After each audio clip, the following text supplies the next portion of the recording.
What's going on, investors? So in the first part of this video we spoke about Quest Diagnostic, okay, and a scientist known as Dr. Saurabh Gupta that came from Quest Diagnostic that attended the 2022 Bionano Genomics Symposium. How he spoke about how massive, how good the Saphyr device is, when compared to FISH, for example, okay.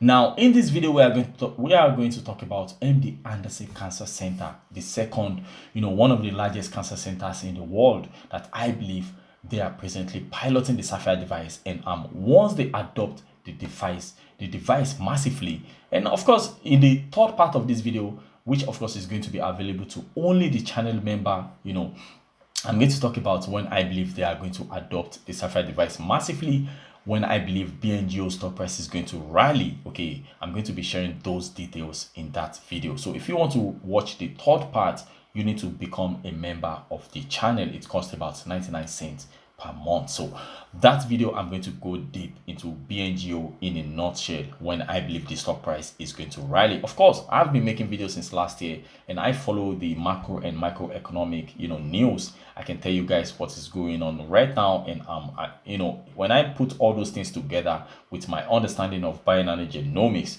everything is going to be available in that video. Now, in this video, we're going to talk about MD Anderson Cancer Center, and we're going to talk about it, how big it is, what they are into, what they are presently doing with the Sapphire device, and how I believe if they adopt the Sapphire device in numbers, okay, we are talking about tens of devices adopted by MD Anderson Cancer Center, okay, not just one, two, or something like that. We're talking about over 20, 50, 100 devices, how that is going to impact Bngo positively and how it's going to affect the stock price of Bngo. We are going to talk about that right after the intro. What up, investors? It's your boy Dayo. Welcome to Frunkla Investment, where I talk about Bionano Genomics on a daily basis. From Sunday to Sunday, I try to post at least one video.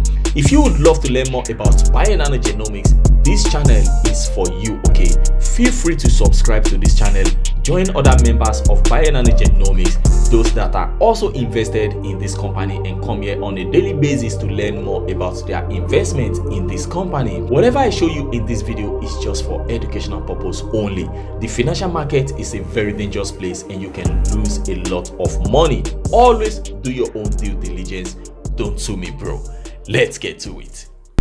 Now, if you guys come back to the website of MD Anderson Cancer Center and you come to the research, then you come to labs, okay, you can see these people are operating with tons of labs out there. Look at that, from A to Z. We have Abbey Laboratory, just name it.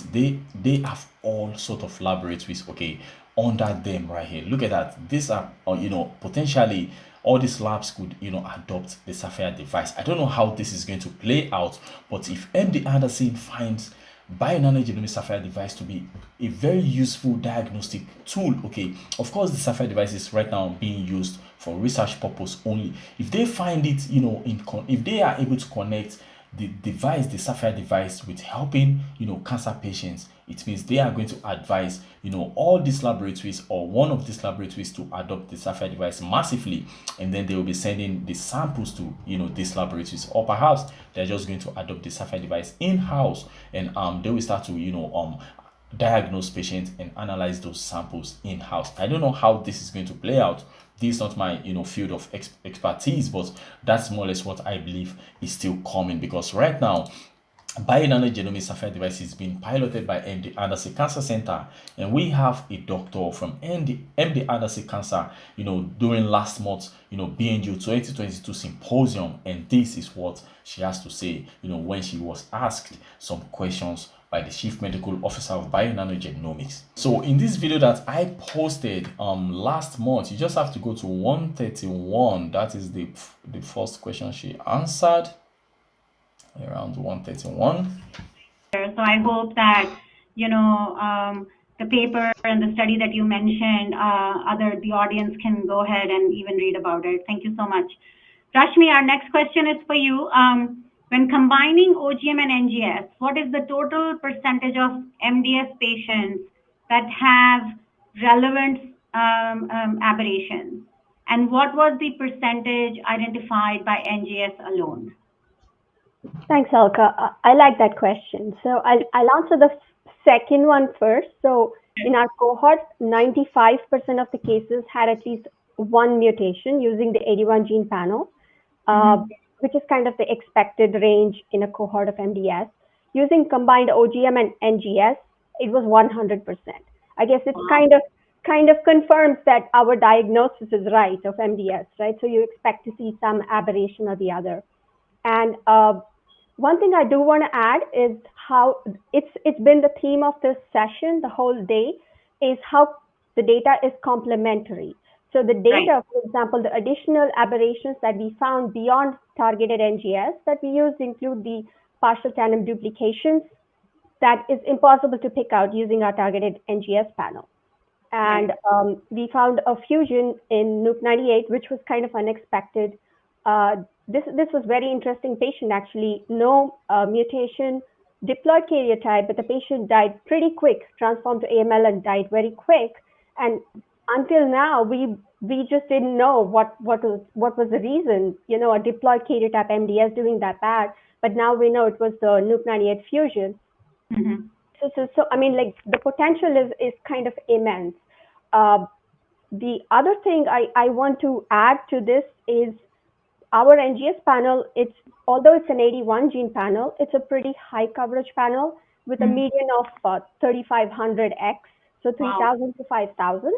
Mm-hmm. So we're able to go down as low as 1 to 2% to identify these mutations. And because MD Anderson has like tons of clinical trials, it's basically a hub for every Mm-hmm. clinical trial. We need to identify super sensitive mutations, right? For example, if IDH1 is present at 5%, the patient gets to be on an IDH trial, which Mm-hmm. which will not be the case. Like if you, for example, if we decide to go to whole genome sequencing for mutation at 60x, as Ravi was mentioning, we will not be picking up that IDH mutation. So the patient's Right. therapy would be completely changed, which is why like we will not be moving away from this NGS panel. On the other Right. hand, OGM would be a very nice complement to identify all these aberrations that we cannot pick up by NGS. And I am only talking about baseline, by the way. I'm not even talking Yeah. about MRD. So there is no way we will go down on the coverage. And the Yeah. only way I can foresee is how to add on and complementary technologies to improve patient care. Amazing, So amazing. the Thank you, next Rashmi, one for is that perspective. I completely agree with you. 145. And you've just said it that that high coverage is really needed. To Microarray a few years back. forward if you could combine these two or three technologies. Thank you, Ravi. Rashmi? Yeah, I couldn't agree more with what's been said now. And in terms of the user interface for interpretation, I think having a single interface where we're able to visualize all of the genomic abnormalities, I think is very crucial. And even downstream, uh, I mean, I can give you an example which we kind of published using a microarray a few years back, where identification of a deletion in RUNX1 along with the mutation that kind of generated us to investigate further, and we found the patient had a germline predisposition, just to give an example. So that Right. is extremely important. And to add to kind of the to our consumers, the oncologists also, for them to have a single report that combines all of these would be extremely helpful for managing therapy.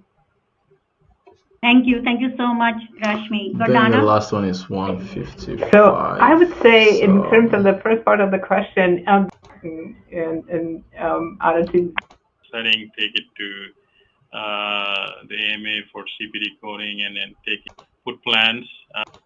I agree with everyone that has said right now. And on top of it, I just wanted to add that, you know, how the somatic mutations a decade ago, it came into the clinical realm, and then the era of precision medicine. And I think now is the time for structure variants, right? So I think optical genome mapping has that great promise. I think it's one of the most promising tools to help structure variants lead the precision medicine era. And hopefully that can lead to many uh, targets of therapy, and then we'll see many of them being FDA approved in the future. So I'm really excited and happy to be here.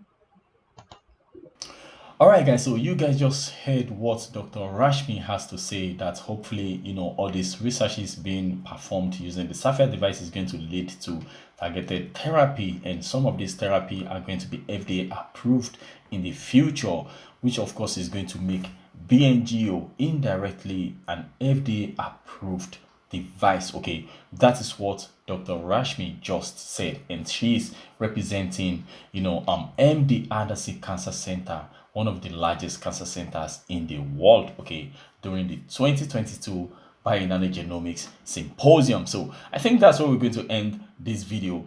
And the third part of this video, of course, this is the second part. The first one was about quiz, diagnostic, like I said.